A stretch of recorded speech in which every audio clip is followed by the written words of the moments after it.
Super star Krishna 1983లో 13 చిత్రాల్లో నటించారు. ఇందులో 4 చిత్రాలు అనుకున్నంతగా ఆడలేదు. కానీ మిగిలిన 9 చిత్రాలు సూపర్ హిట్ అవ్వడమే కాకుండా భారీ వసూళ్లు సాధించాయి. ఎన్టీఆర్, ఏఎన్ఆర్ తర్వాత 3వ అగ్ర కథానాయకుడిగా సూపర్ స్టార్ కృష్ణ శిఖరాగ్ర స్థాయికి ఎదిగారు.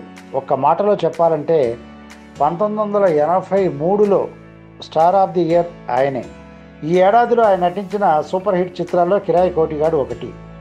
నాయుడు గారి అబ్బాయి చిత్రంతో నిర్మాతగా మారిన సూపర్ స్టార్ కృష్ణ అభిమాని నందిగం రామలింగేశ్వరరావు ఆయనతో నిర్మించిన 2వ చిత్రం కిరాయి కోటిగాడు. హీరో కృష్ణ అభిమానులను ఎంతో అలరించిన ఈ ఓరమాస్ చిత్రానికి కోదండరామిరెడ్డి దర్శకుడు. నటశేఖర కృష్ణతో ఆయనకు అదే తొలి చిత్రం. విజయవాడ రాజ్ ఎంఎం థియేటర్లో 100 రోజులు ఆడిన తొలి సినిమాగా ఇది రికార్డు నెలకొల్పింది. ఈ సినిమాకు కోదండరామిరెడ్డిని దర్శకుడిగా ఎంపిక చేయడానికి ఒక కథ ఉంది. నాయుడు గారి అబ్బాయి చిత్ర నిర్మాణ సమయంలోనే రామలింగేశ్వరరావు పద్ధతులు, అంకిత భావం నచ్చి మరో సినిమా చేసుకోవడానికి డేట్స్ ఇచ్చారు కృష్ణ. ఆ సమయంలోనే న్యాయం కావాలి చిత్రం విడుదలైంది. రాజమండ్రిలో ఆ సినిమా చూసిన రామలింగేశ్వరరావు దర్శకుడు బాగా తీశాడని ఫీల్ అయ్యి కోదండరామిరెడ్డితో సినిమా తీద్దామని ఫిక్స్ అయ్యారు. ఆ విషయమే హీరో కృష్ణకు చెప్పారు. కోదండరామిరెడ్డి అంతవరకు దర్శకత్వం వహించిన 2 చిత్రాలు సంధ్య, న్యాయం కావాలి, ఈ 2 కూడా లేడీ ఓరియంటెడ్ సబ్జెక్ట్స్. సంధ్య చిత్రం కోదండరామిరెడ్డికి తొలి చిత్రం. అందుకే కమర్షియల్ సినిమా ఆయన తీయగలడా లేదా అనే సందేహం కలిగి పెండింగ్లో పెట్టారు కృష్ణ. ఈ లోపల రామలింగేశ్వరరావు కథ రెడీ చేసి ఆ సినిమాకు కిరాయి కోటిగాడు అనే టైటిల్ అనుకుని కృష్ణకు చెప్పారు. ఆ సమయానికి కోదండరామిరెడ్డి రూపొందించిన కిరాయి రౌడీలు చిత్రం విడుదలై కమర్షియల్గా హిట్ అయింది. ఇక హీరో కృష్ణ మరేమీ ఆలోచించకుండా వెంటనే గ్రీన్ సిగ్నల్ ఇచ్చారు.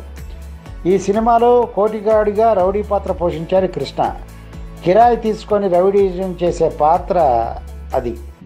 కృష్ణ వంటి పాపులర్ హీరోతో ఇటువంటి పాత్ర చేయించవచ్చా అనే సందేహం కథా చర్చల సమయంలో తలెత్తింది. అయితే ఇది మాస్ ఎంటర్టైనర్ గనక ఎవరు పట్టించుకోరని, పైగా అటువంటి వ్యక్తి మారాడని చూపిస్తున్నాం కనుక తప్పేమీ లేదని సమాధానం చెప్పుకొని కథ ఓకే చేశారు దర్శక నిర్మాతలు.